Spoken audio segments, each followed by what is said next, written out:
Starting now, you can get a transcript of each week's Rich Dad radio show. Just visit www.richdad.com/radio and download a copy today. This is the Rich Dad Radio Show, the good news and bad news about money.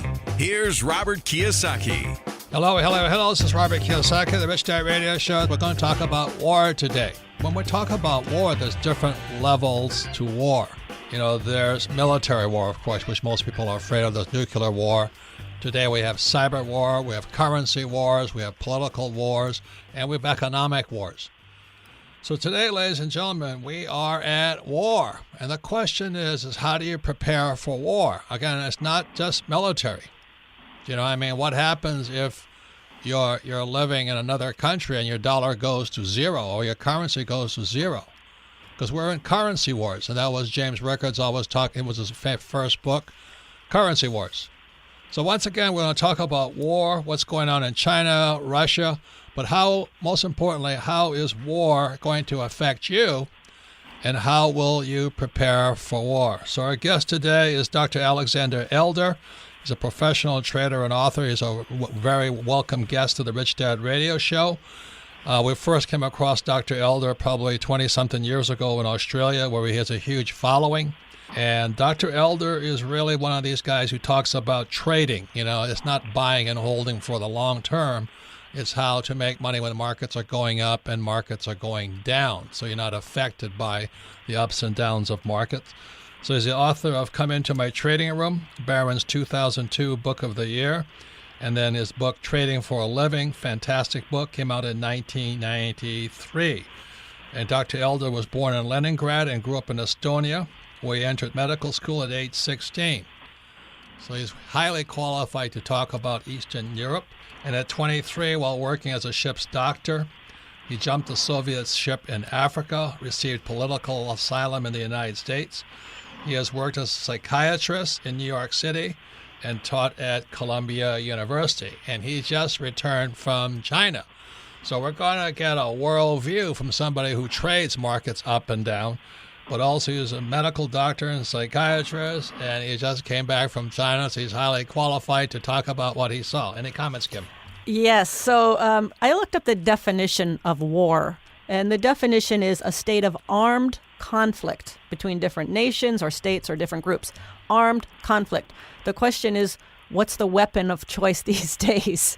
Because you've got the economic crisis, the currency. I mean, we talked to Rickards about the weapon is currency for a currency war. So there's different weapons depending on what war is out there, and there's a lot of different weapons being thrown around. And what I love about Dr. Alexander Elder is he looks at things from the psychology of trading, the psychology of the economy, what's going on in the mindsets of all this turmoil that's going on. So let's get started. So Dr. Alexander, my first question to you is just to clarify to a lot of the audiences here is, as you know, the baby boomers are now retiring at $10,000 a day. Most of them have jack. They don't have anything. And they're counting on their 401k, so they've invested for the long term. The stock market is up and all this, and they're buying, holding, and praying that the market stays up. But, you know, as you talk about in trading for a living and then come into my trading room, as a professional trader versus a long-term buy and hold investor, I mean, do you really care if markets go up or down? I mean, do you care if it's a crash? Well, first of all, thank you very much for having me back on the show, Robert. Always a pleasure to be here with you and Kim. Thank you. As far as markets are concerned, the long term ceased to make any sense. Good 10, 15 years ago, the world has become much faster, and the days that somebody could buy and hold stocks, so-called widows and orphans, those days are gone. I mean, General Motors went into bankruptcy. General Electric, the stock that was in the Dow Jones since 1907, that's before we were born, it has been tossed out of Dow Jones just a few weeks ago. The world is changing and changing very fast. Tesla comes from nowhere, skyrockets, crashes, skyrockets again. So buy and hold makes less and less sense with every passing year. What makes sense if you have the time, the energy, the aptitude, is to learn how the markets move and trade those swings, because they're very tradable swings that last anywhere from a few weeks to a few days. Keeping it really simple because, I'm a simple guy. You can make money going up and make money coming down. Is that correct? This is how hedge funds make money, and certainly I manage my account as a hedge fund. As I speak with you, I have long positions going, playing on a rise, and I have short positions going, betting on a decline. I did 2 short trades today. One I took profits already. The second still running, going to run for a few days. But yeah, the market it's a two-way street, and anybody who only buy and hold is not a long-term winning strategy anymore. So what would you say to a baby boomer right now with a 401k? Let's say they have $500,000 and they're hoping the stock market keeps going up. What would you say? Well, keep on hoping, and while you're hoping, teach yourself how to play the market both ways, because your account manager is, or your whatever fund manager is certainly not going to do that. Most of the institutional guys, except for hedge funds, which of course are not for they're there for seriously wealthy people. Most regular funds only play for the rise, and if they become bearish, and they always become bearish near the bottom, they just go into cash. While those of us who can play this game both ways, betting on rallies and betting on declines, that's the thing to do. Now, you're not going to learn it overnight. You're not going to learn it just by reading a single book. You have to put time, energy, and yes, some money into it. But what you're saying, Dr. Alexander, is for the average guy out there, when the market crashes, they're gonna lose because they don't know how to make money when the market crashes. Absolutely. The market is, as I said, a two-way street, and as long as it continues going one way, the latest bull market began in February 2016, and then of course there was a brief pause for Brexit, and then of course before the last presidential election, everybody said that if Trump is elected, the market is going to go to hell in a handbasket. Well, lo and behold, it didn't go to hell in a handbasket. It went through the roof and continued going through the roof non-stop for over a year. So then everybody says, okay, we're in a permanent bull market. Comes February 2018, crash. Well, crash is a buying opportunity. And when you see that the market is frothy and toppy, that's the time to sell. Somebody who is just buy and hold is almost always behind the 8 ball. Yeah. So that's why I love your books. Come into my trading room, 2002, Barron's Book of the Year, and Trading for a Living, 1993. And I love that the last time you're on this program, you say, look at it as a college education. You're going to make money, you're going to lose money, and it'll probably take you 5 years to get good at it. Which is that's fairly accurate. I usually say to people, some people are very smart and it takes them a shorter period of time. I'm certainly not one of them. For an average person, learning to trade is equivalent to getting a college degree. It's going to take approximately as much as getting a college degree, and it's going to cost approximately as much. And most of that cost will come not from buying books or taking courses. Most of that cost will come from losses. Right. So once again, we just came back from China, and I really respect your point of view. How long were you in China? Too long. I was there for a few days. I was there. I was there, I think, something like 4 days. Was supposed to be 5, but I bought myself a ticket. I couldn't change my ticket. I bought myself a ticket to get out a day sooner. I just hated it there. Hated it with Why is that? Why is that? I grew up in the Soviet Union, and I hated communism. I risked my life fighting the system and getting out of the system. And what's happening in China is like Soviet Union all over again. It's a vicious communist dictatorship which imprisons people, restricts them, and they're much more technologically advanced than the Soviets have ever been. The surveillance is horrendous. I mean, in some provinces, they now have permanently flying drones filming people. And, for example, they're building a huge national database. They call it social capital. So, for example, if you get a ticket, a driving ticket, or if police have some kind of complaint about you, and let's say 6 months later, a year later, you're going to apply for a mortgage, you're going to pay a higher rate for your mortgage because you have been a bad boy, so to speak. Wow. Cameras everywhere, police everywhere. and they're not shy with their nightsticks. I mean, a little more restrained with foreigners, but local guy, he doesn't have to do very much to get hit with a nightstick. Oh. We're talking to Dr. Alexander Elder, professional trader and author, and he just returned from China. And what qualifies him to be speaking today about China is the fact that he ran away from Russia. And I believe where, President Trump is currently over in Europe, rattling the cages over there, and he's telling them that you better pay up because we're not going to pay up, and it's causing a lot of disturbance out there. But Dr. Elder is now talking about China and how it's going more police state, should we say. Now, we also had James Rickards, author of Currency Wars, and he said the same thing is happening in the United States. We're going more police state. Because what they're afraid of most of all, especially in China, but also in the U.S., is civil unrest. And yesterday we had a meeting, and one of the discussions was 31% of Americans now believe we're going to go to civil war internally in America. The gap between the rich and everybody else is too wide. And so what Rickards was saying, to compensate for that, we now have basically Gestapo military tactics. It looks like we're in Iraq or Syria today with our police forces. So that's why we have Dr. Alexander Elder, professional trader, and we're talking about war. But once again, there's military war, currency war, cyber war, all kinds of war.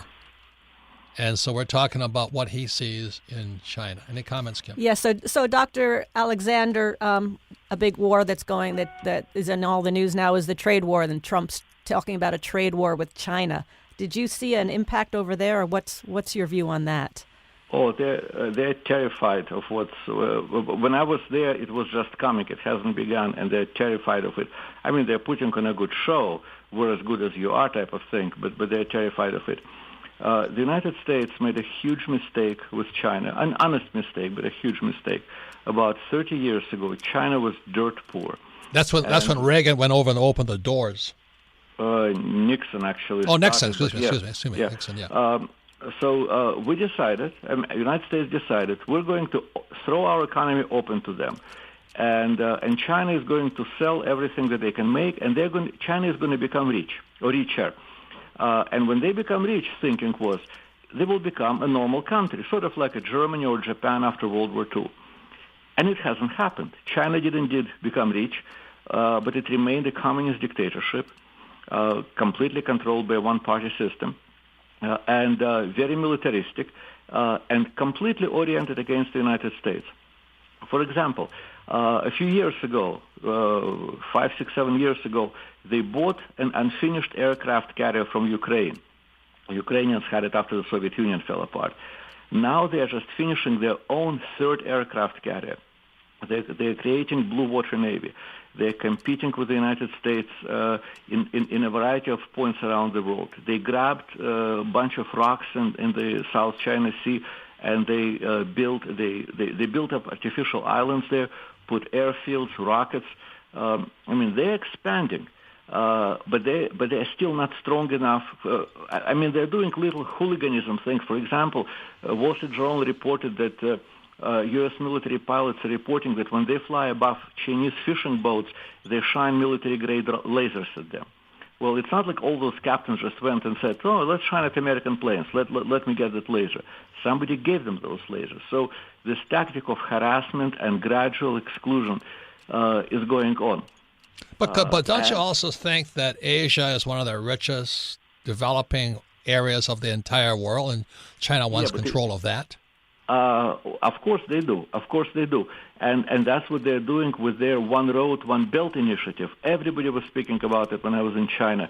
They're building roads and ports in all these nearby countries and lending them money to build those things, putting those countries in severe debt, and meanwhile building their own facilities all over the lot. And the point is, they're militarizing and they're pushing forward. And at some point, if this doesn't stop, we will have a shooting war. So what is China afraid of with, let's say, this Trump and trade wars and cyber wars and the economy is not strong enough yet. They cannot confront the United States militarily, and they're pushing economically. And finally, we've got an administration in Washington that understands what's going on, that this is war, and that China is using its economic growth to build its military might. It's better to have an economic war than a shooting war, and this administration is putting a squeeze on them. I mean, they exclude American businesses from doing business in China, except for buying Chinese stuff. If a company goes to build something in China or to create a business in China, they force those companies to turn over intellectual property. General Electric went there was forced to go into partnership with a local company to build wind turbines.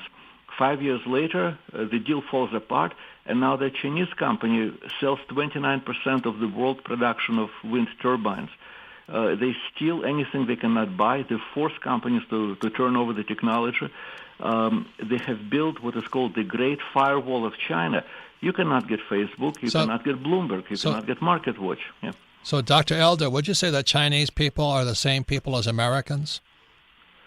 You know, people, I think psychologically, people are the same everywhere. We all scream the same way when we squeeze fingers in the door, regardless of education, race, or any other factor. But the system in China is a vicious one-party system that is hell-bent on expansion. It's like the Soviet Union, which was, the Soviet Union expanded north into Finland, west into Central Europe, Ukraine, south, Crimea. Crimea is a different story. Actually, Crimea has always been Russian, and Khrushchev, when he was drunk, signed it over to Ukraine as a brotherly gift. It's like a husband giving jewelry to the wife, and then 15 years later they're in a divorce. He wants jewelry back, and that jewelry belonged to his great-grandmother. So Crimea is a different story in that sense. But going into Afghanistan, that was no Crimea. That was brutal expansion. I mean, they went in every direction they could, and China is doing the same thing. Yeah, but the United States hasn't learned anything, because when Russia lost in Afghanistan, we went in. We did the same thing in Vietnam. Yeah. You know what I mean? Yeah, so anyway, Hey, look, when we come back, I'm going to ask Dr. Elder again. Dr. Elder is a professional trader and author. He was born in Leningrad, Russia, grew up in Estonia, one of the fabulous countries of the world. And he entered medical school at 16. So when we come back, we're going to be asking Dr. Elder his view of both Russia, which is a major, major world power. And so the world power structures are changing right now, and Mr. Trump is dealing with some of the most powerful but also the most lethal human beings on planet Earth. And so the question when we come back is what does that mean to you and me, and what's the meaning of different levels of war? You're listening to the Rich Dad Radio Show with Robert Kiyosaki. Don't be like Charlie. Charlie is that do-it-yourselfer who does himself in. Do-it-yourself is good for tile and grout. It is not good for asset protection.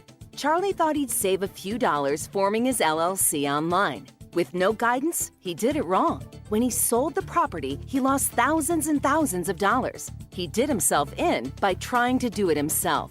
Don't burn yourself. Use Corporate Direct to set up and maintain your LLCs and corporations. Corporate Direct is owned and operated by attorney and rich dad advisor Garrett Sutton. Garrett wrote the bestsellers Loopholes of Real Estate and Start Your Own Corporation. He is Robert Kiyosaki's attorney for asset protection. He and his team will do it right. Visit them at corporatedirect.com or call 800-600-1760. Mention Rich Dad and receive $100 off your formation fee. That's corporatedirect.com. corporatedirect.com. Log on to richdadradio.com while you listen. Now back to Robert Kiyosaki. Welcome back, Robert Kiyosaki, the Rich Dad Radio Show, the good news and bad news about money, and we're at war right now. But as we're talking about this different levels of war, there's military war, which hope we never get into. There's nuclear war. There's armed war where you shoot AK-47s and M16s. That's that kind of war. There's also currency wars. There's political wars. There's all kinds of wars today. There's cyber wars, which is probably the most interesting of all because you can't see it. It's invisible. So today we're talking to Dr. Alexander, professional trader and author. The reason he's important because he is a psychiatrist by training. He was born in Leningrad, grew up in Estonia, and he has worked as a psychiatrist in New York City and taught at Columbia University. But he is most known. Like I said, he was 20-something years ago when Kim and I were in Australia. Dr. Elder, we didn't meet him then, but he had a huge following because he was teaching people how to make money when markets go up and make markets coming down, which flies in the face of the common 401k or the IRA, you buy, hold, and pray for the long term, which is insanity. And why I'm concerned is we have a lot of people my age, baby boomers, who are just about to retire. The market's at an all-time high. And as we all know, what goes up always comes down. So Dr. Elder is the author of The New Trading for a Living. Came out in 2014. Come Into My Trading Room, Barron's 2002 Book of the Year, and Trading for a Living, which came out in 1993. And Dr. Elder just returned from China, where he says he left early because it reminded him too much of Russia. Any comments, Kim? Yeah, so Dr. Elder, I'm fascinated by the psychology of things. So you've got President Trump. He's pretty transparent. He's shaking things up. He's demanding countries pay their fair share. From a psychology point of view, or from your point of view, is President Trump on the right track? Is he off track? What do you see? Well, with China, he is absolutely on the right track. China has been eating our breakfast, lunch, and they're halfway into our dinner. And if it wasn't for Mr. Trump putting a stop to that business, we would be in a huge mess of trouble. So he is absolutely timely with that. As far as people paying for the defense, I'm happy to say that the tiny country from where I grew up, Estonia, is one of very, very few places on his good list because even though the country is very small, population is just barely over 1 million, it pays a higher share of its national budget for NATO. Military. Into NATO. Plus, they have a major civil program where they say if they ever get overrun by the Soviets, by the Russians are next door. There is a huge volunteer movement of people going on weekends and training in the forests how to be guerrillas. Now, hopefully, it will never come to that. But when an aggressor looks at a small country like that and says, "Man, that's going to be a difficult customer. Maybe we better go elsewhere or not go anywhere at all." Yeah, and given that you're from Leningrad and Estonia and all that, what is your thought on Mr. Trump meeting with Mr. Putin? I think it's a good idea. I mean, there is nothing to be lost in a meeting like that, and something can possibly be gained. I think Trump was pushed into a very bad situation. Russian involvement in this election. I don't know if you saw the numbers. You know how much money, and it was reported in the Wall Street Journal, how much money Russians have spent interfering in our election? No. $100,000. Right. And all this talk for years. $100,000. Oh my gosh. $100,000. Now, clever people, inventive people, they got a lot of mileage from $100,000.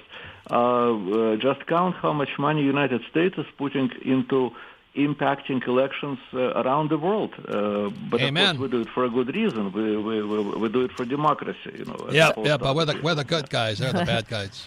So how do you think? How would you advise Trump to deal with Putin? What does he need to do, or what needs to happen there? I'm glad I don't have to do it. I'm glad I don't have the job as an advisor.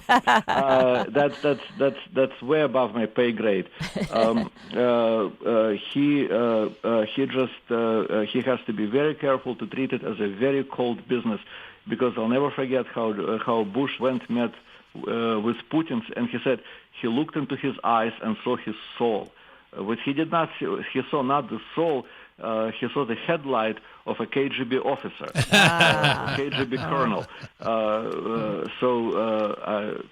I'm pretty sure Mr. Trump is not going to repeat that mistake, that he's going to see Putin's soul, kiss, kiss, kiss. Deal with it strictly as business. What I see personally is that, this guy Obama, I'm not Republican or Democrat, but Obama got no respect from China. He got no respect from Putin.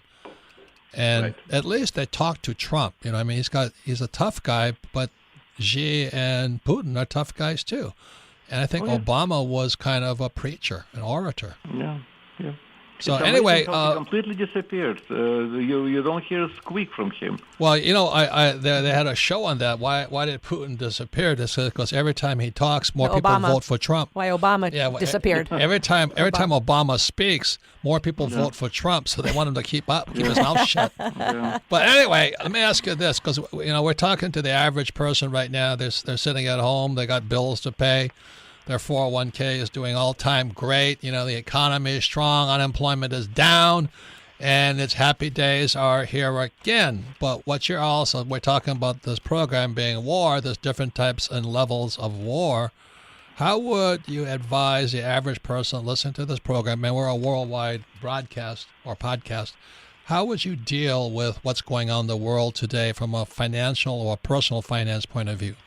My first advice to anybody who is sitting with some money in their 401k and who really doesn't know what that 401k is doing. He is completely like a chunk of wood on the surface of the sea. Today the sea is placid, tomorrow there will be a storm.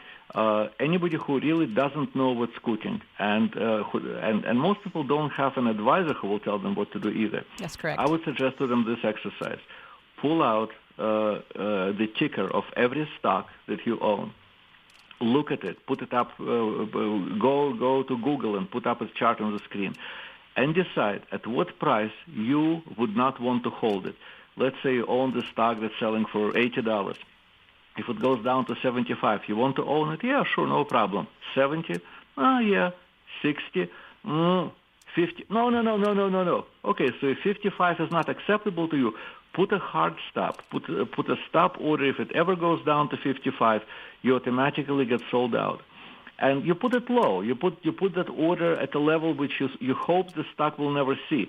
But if it ever gets to that level, at least you will salvage the bulk of its cost.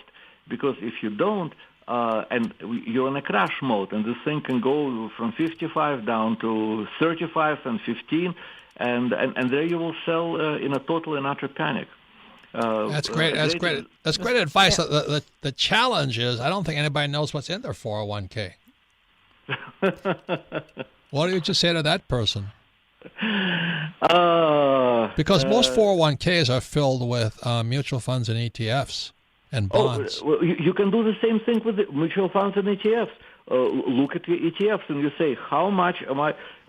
If I have this ETF, it costs $35. Do I want to hold it if it goes down to 32? Yeah. 29?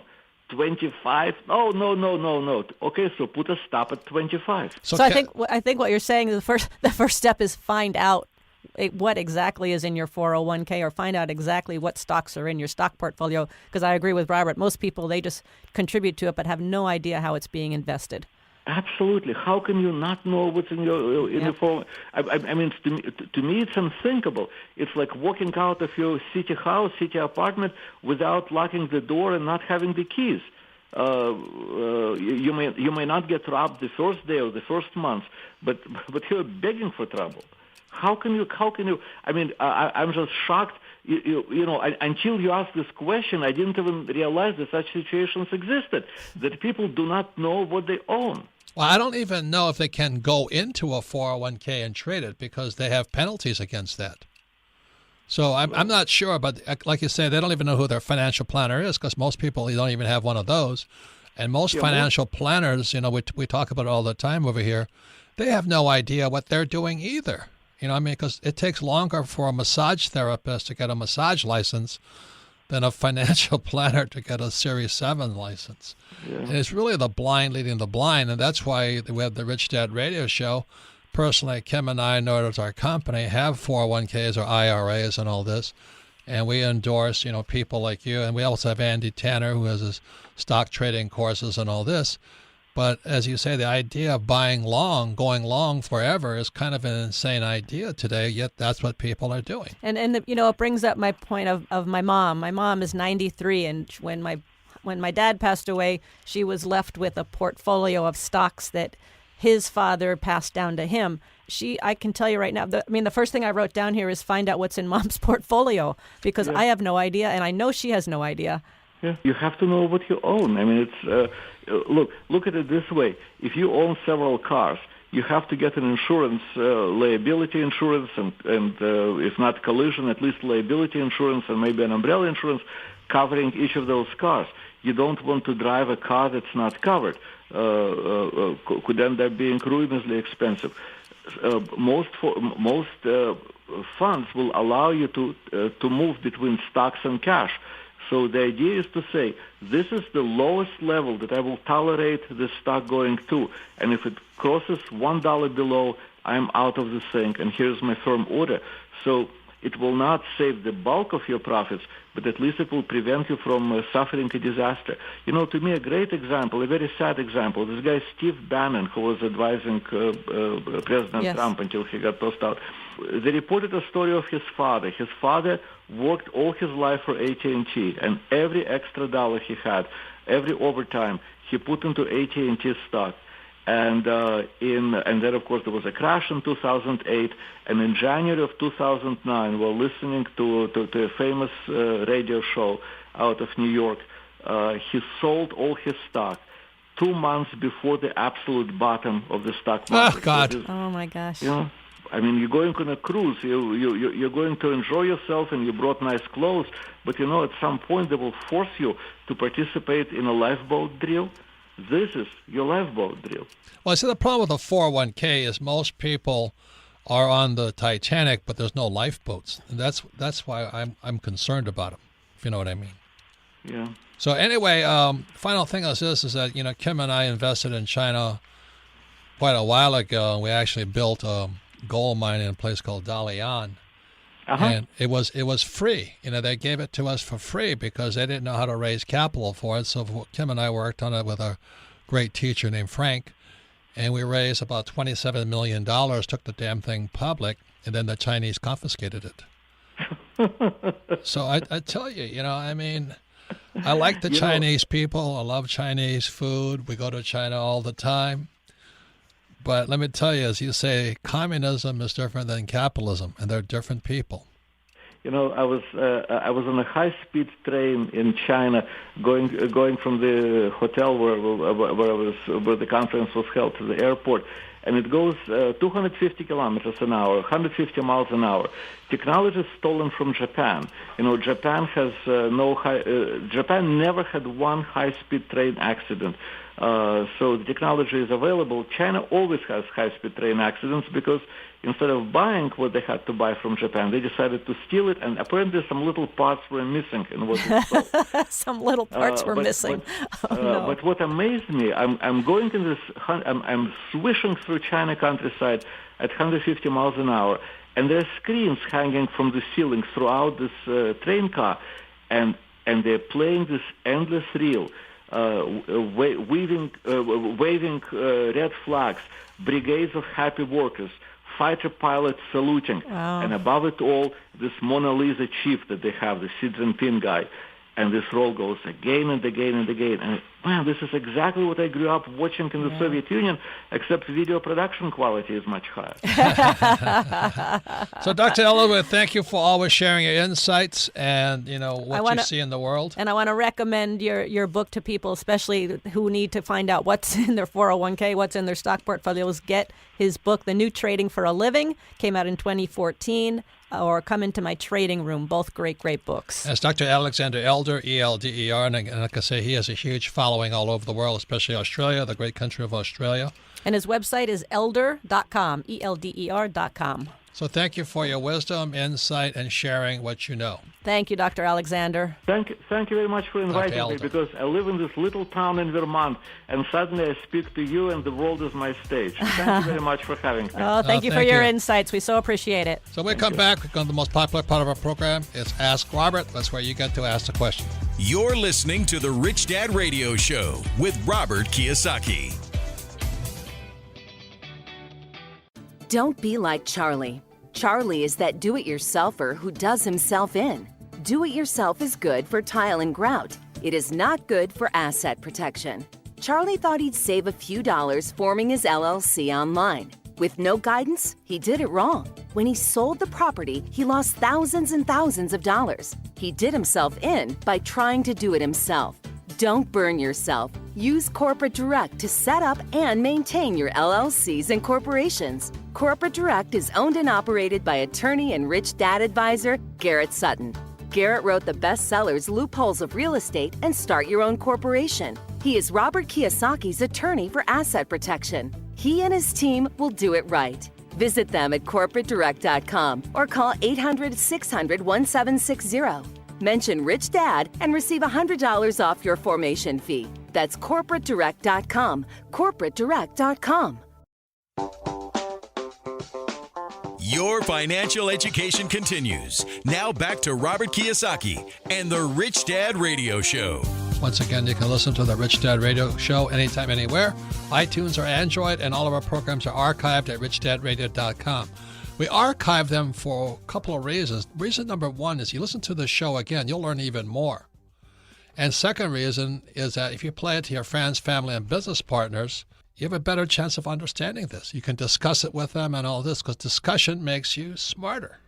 And to sit there and pretend you know all the answers or be in doubt or not debate stuff, you get more stupid.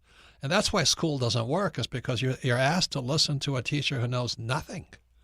And you have to just accept their answer verbatim. I mean, and then regurgitate a stupid answer back that makes no sense. So anyway, that's why we encourage people to listen to the Rich Dad Radio program anytime. And then go to the richdadradio.com, download the program, listen to it a second time, and then discuss it with friends, family, and associates on this thing. So once again, I want to thank Dr. Alexander Elder, professional trader and author of The New Trading for a Living, Psychology, Discipline, Trading Tools and Systems, Risk Control, Trade Management. And as he said, as he's also a guest in our program, it takes about 5 years and about $50,000 in losses, which is a college education, before you get good at something. Of course, they don't tell you that in school. And the second book is Come Into My Trading Room, Barron's 2002 Book of the Year, and Trading for a Living back in 1993. Comments, Kim? Well, this was a fascinating show, and I always love talking to Dr. Alexander Elder. And, it's interesting. I was just thinking, we talked about the different types of war. There's military war, economic war, there's currency war, there's cyber war. But at the Rich Dad Company, we educate people about personal finance, about their money.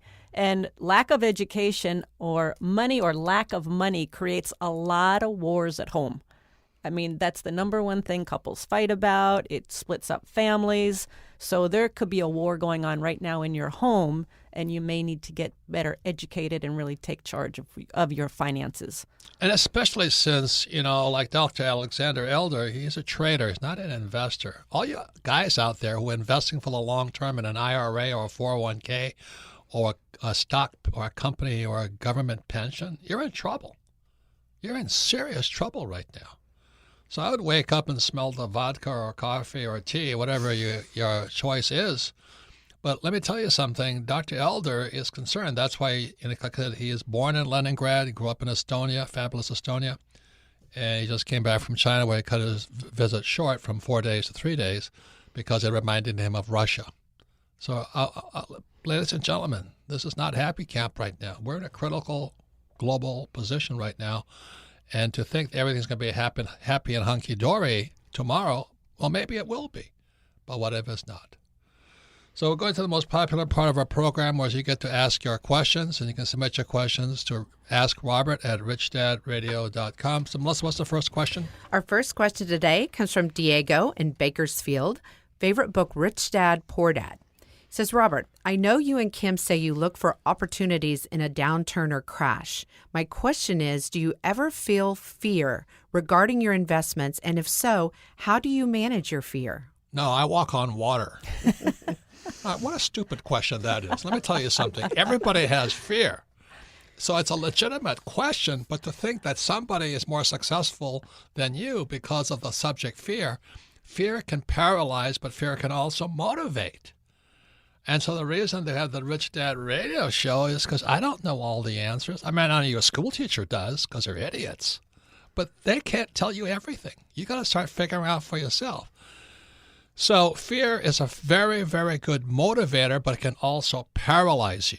And that's the challenge, is how does fear motivate you to study? Comments, Kim? Well, we mitigate our fear by a lot of study. We have great people around us. Advisors. We have advisors. We have great experts around us.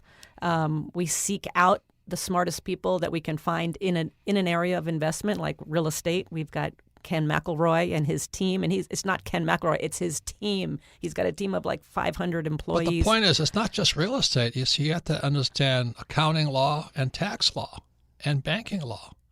So it's not, these guys who talk about flip this house and just go buy a piece of property and buy, hold, and pray and live happily ever after. That's kind of naive. We're a lot more sophisticated world today. So that's why with the rich dad, the rich do it differently than the poor and middle class. That's a big lesson there. And the one thing we always talk about is we continue to study, because the world is changing so fast in every investment, business, whatever you're into, it changes so fast. The tax laws, the accounting laws, it all changes so fast, the legal laws. So you really have to have great people around you, and you got to be on top of it. But the question of fear is a very important question. But to naively think that people who are rich don't have fear is really, really naive. I mean, it terrifies us. Kim and I have employees. Every month we fear that we might not have enough money to pay them. That's not but it can paralyze us, or it can put us into action.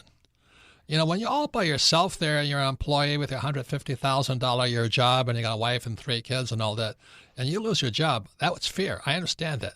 But it's a good thing if it motivates you to study, okay? That's the difference. Next question, Melissa. Our next question comes from Sylvia in Miami, Florida.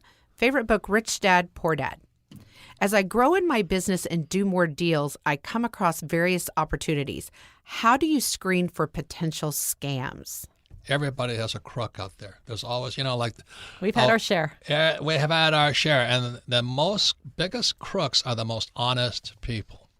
We had a guy who came from the church here, and he was the nicest, kindest guy, good Christian. I'm not against Christians. I'm just against fakes. And so he was working for us, and he was doing our video work, and he stole all our video equipment. But he always talked about Jesus and Christ, and he goes to church every Sunday. The nicest guy, very kind guy. His wife was a fabulous friend. But we all have a dark side. I have a dark side. Kim knows I have a dark side. And you don't trust that dark side. So that really, to pretend that you're all lily white and wear white hats and everybody's the same. Look, everybody has a dark side. Right, Kim? That's exactly right. And the words I use is due diligence as best you can. You gotta learn as much as you can about whatever investment you're going into. We've been conned. We actually done our due diligence on one investment. What was it? It was a stock trading thing, and we put our money into it. We actually went to the offices. We met all the people. We did as much. But there were little red flags. I'm going to say this. There were little red flags that I ignored. If something doesn't seem right, if something doesn't smell right, trust that. Because the biggest mistakes I've made is when I didn't trust, when those little red flags went off and I ignored them and they came back to bite me. If they have to tell you versus just demonstrate, that's a red flag to me. If they have to tell me they have integrity, why don't they just act with integrity? Or another one is I went to Harvard, I went to Georgetown and all that stuff. Or I've been accountant for Arthur Andersen. One of the biggest crooks I ran into was an accountant from Arthur Andersen who went bust. You see, ladies and gentlemen, we're human beings. That's the point here. We have a good side and a dark side. And when it comes to money, the dark side often comes up. So with that, I want to thank Dr. Alexander Elder. I want to thank him for, being always a true supporter of Rich Dad, but also he's a fantastic teacher. He's a great teacher. And you meet guys like that, it makes it all worthwhile. Final words, Kim? No, I just appreciate Dr. Elder. And again, go find out what's in your portfolio. Go find out what's in your 401k. Go find out what the hell you've got in everything financial, and then start there. That's what I have to say. So once again, submit your questions to Ask Robert at Rich Dad Radio, and thank you all for listening.